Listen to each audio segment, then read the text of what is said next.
Hey guys, welcome back to the new shop space. So I'm down here getting ready to start on my next little project. Thought I'd bring you along and catch you up to date on everything that's been happening and what we're going to be doing today.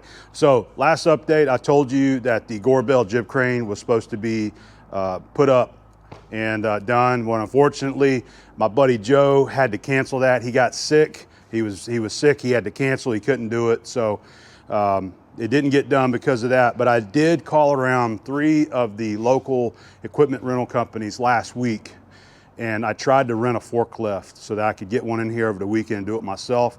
No forklifts were available whatsoever. So I'm actually thinking about calling them back today. Today is a Monday, and I'm gonna see if it's possible I can get on the list for maybe this Friday that's coming up weekend, because a couple of them did say that they might be able to get one the following weekend.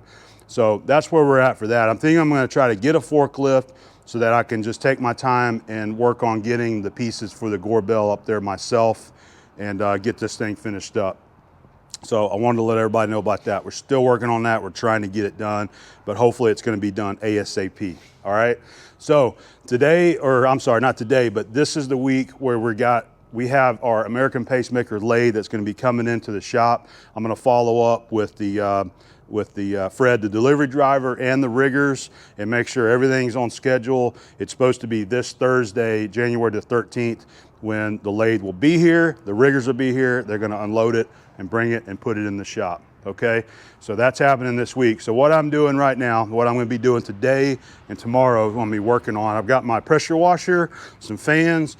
I wanna go ahead and get this area of the shop pressure washed, get the floor pressure washed, get it clean, and then I just bought some concrete sealer that I'm going to use to seal the floor here. So what my plan is to go ahead and get this section of the shop done. I may come over to this area a little bit, maybe get some of this done right here. We've got all of our stuff that we've got to install over here out of the way, but I want to get this part right here done. And the reason why I only want to do this for right now is that we're going to be making more tire tracks in here while we're getting the Gorbel finished installed. And also the riggers are going to be in here. We're going to be moving a machine in here to that location there. Probably going to be making some tire marks. So I just want to get this area done and the sealer here so that when we get the lathe in here, this part is already done. And then that's out of the way. Then I can start focusing on the rest of the shop. But I want to wait to get this section done until the Gorbel is finished being installed there. So that's where we're at today, all right? I'm gonna show you what, I just went to Lowe's and got this stuff here. This seemed to be the best stuff that I could find that they had. Sealcrete, and this is concrete clear gloss finish, and it says it's great for garage and shop floors, and it's you can just spray it. It's ready to spray right out of the can just like that. I don't know how much I'm going to need, but these are good for up to 500 square foot. So I just went ahead and got 4. They're just under $40 a gallon for that stuff right there. Luckily I had some gift cards from Christmas, so I used that to help pay for the concrete sealer. Also, I got some screwdrivers for the shop because I keep forgetting to bring one down here so that I can install the receptacle covers right there. So at least we'll have a few screwdrivers that'll be dedicated here now. So that is the plan. That's what we're gonna get started on, and I'll show you a couple highlights along the way on how this works out, especially when we get to the spraying of the sealer, all right? I got the pressure washer set up ready to go. I thought I would show you my setup here, what I'm going to be using. Also, I do have the exhaust fan on, so that'll help pull off any of the exhaust coming out of the engine right there. We've got the door wide open to get plenty of airflow. This is the concrete cleaning attachment that I use, and this thing works excellent. This is all you need whenever you're cleaning concrete, is this guy right there. So that spins, that sprays in a circular pattern, and it keeps the water contained right underneath that unit. So it's almost like, I don't know, vacuuming or cutting the grass, and that's how it'll work right there. So that's the setup. Thought I would show that, and we're gonna go ahead and fire this off and get started on it.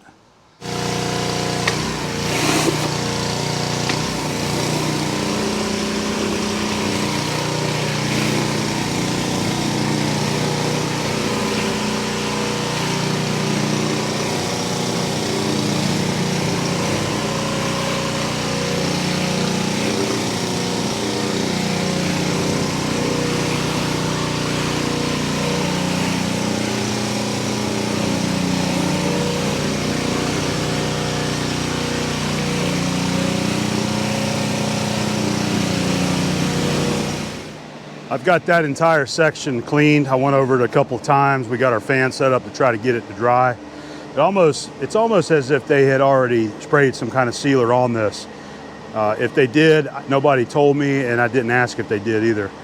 But I am going to show you the problem I'm running into. I thought for sure that standard pressure washing techniques would get these tire tracks up.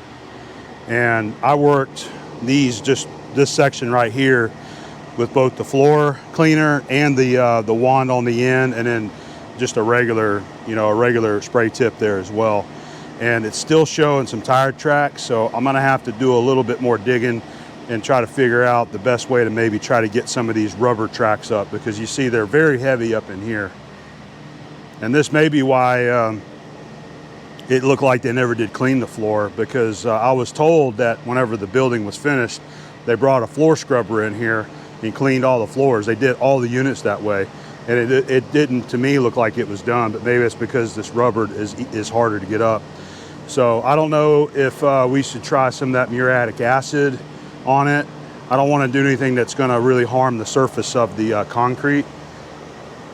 So I'll probably reach out on Instagram and see if there's some people that know the best way to maybe get this up, which will be well before you guys see this on the YouTube video. Floor's definitely looking good now that we've got it pressure washed over there. I've got the fan set up and I'm trying to get it nice and dry. I think later on today this will probably be dried where I can go ahead and get this section right here sprayed. I may go ahead and get a little bit right here too, just depending. I've got this part of it washed. So I was going to show you that. We got that drying, and then I've got a little bit update on my issue that I just talked about with the tire marks. So I spoke with my friend Eric Cortina. You guys might know him from Texas Barnuminiums, and he's got a lot of experience with concrete. He says the best way to get rid of this would be to rent a floor scrubber that has the scrubbing screens that you install in there. Apparently they make those with different grits, and you come in, you can actually scrub that, and it'll scrub the marks off of it. So that's probably what we're going to end up doing for this whole section right here. This right in here. That's where all the tire marks are. I don't think there's any over here on this side. So we'll do that. We'll plan on probably just scrubbing that, and I'm going to do that after we finish getting the Gorbel crane installed and finished up with there. So I do have an update on a forklift rental. Actually, I just talked to one of the local forklift companies, the rental company, Sunbelt, and they've got my name on the list. They said they're supposed to be having 6 or 7 of them come back this week. So they've got my name on the list ready. They want one. We've got it set up to deliver this Friday, and I'll actually have it for Friday, Saturday, Sunday. They'll pick it up Monday morning. And it works out great that way, because they only charge you for 1 day with I think it's an 8-hour use though, but you still have it over the weekend to be able to use it. And obviously I'm not going to be using it for 8 hours doing this, but I am happy that we got a forklift coming. So I will hopefully be this weekend getting the Gorbel set up and finished the install here. All right, so we'll bring you guys back and I'll show you what the sealer looks like once we start getting it sprayed down. This section of the floor is now nice and dry, so we're going to go ahead and start spraying our sealer. Now I was going to show you once again, this is what I picked up from Lowe's to use, Sealcrete brand, clear seal. I did go with the gloss finish. I'm hoping that I like that. So we'll see. There ain't no takey backies here unless you scrape it off. So we're going to go ahead and start spraying her down. Let's see if I can give you guys a little shot of this while I'm holding the bucket here.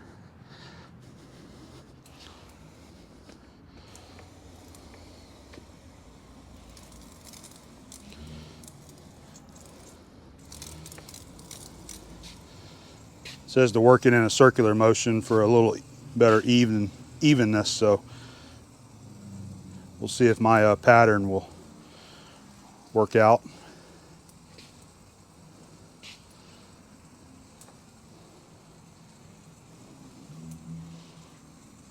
Right where I started there, I got a little bit heavy, you can tell.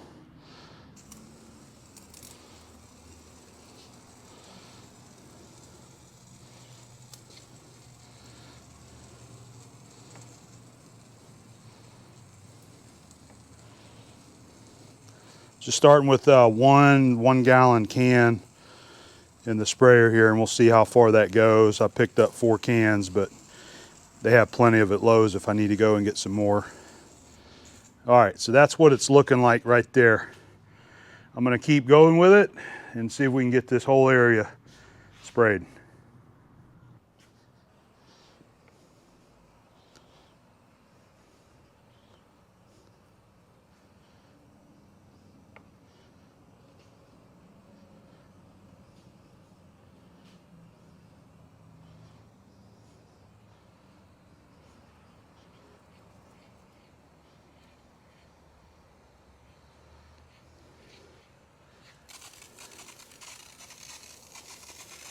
That's a bummer.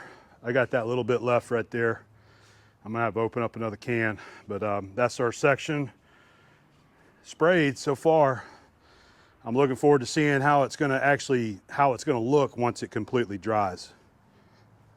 We got that back corner done, so I ended up using just over 2 gallons to do that. I poured just a little bit, maybe a quarter of this 1/3 gallon in the sprayer to get it done. So this is just finished up to this expansion joint right here, and that's all I'm gonna do. Just gonna leave this, let it dry. I'm gonna check it out tomorrow and see what it looks like, because I'm thinking I might need to go ahead when I do this again and go ahead and have some rollers with me to go ahead, once it's sprayed out, maybe go behind me and just roll it to kind of even it out a little bit more. I think that will probably spread out the coating a little bit further, make it go a little further too, plus slick it out a little bit. That was one of the suggestions on the can, was to roll it out after you spray it down there. But I wasn't prepared, didn't have a roller and everything with me until after I started. But I think this is gonna be pretty good for now.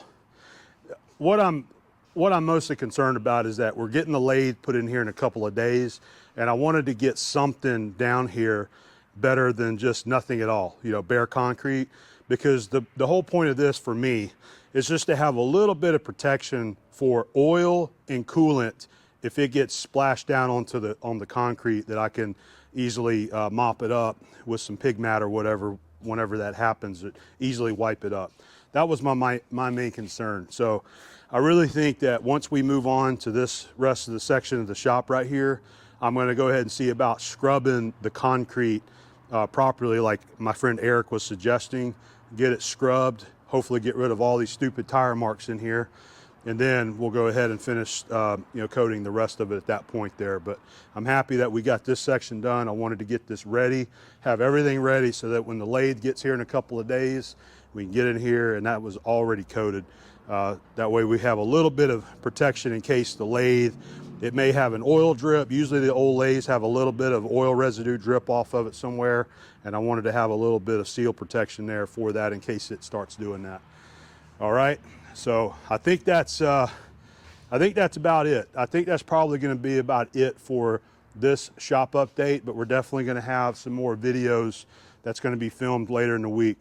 Next one is going to be the American pacemaker is going to be coming in, and I'm definitely going to have the camera for that. Get some cool video of unloading the machine and getting it in here and getting it into place. And then directly after that, hopefully, I'm going to be starting to get the rest of the crane installed over the coming weekend, right after the lathe is in here. So I'll have the camera, get some fun video to share with you, and we'll see you again real soon.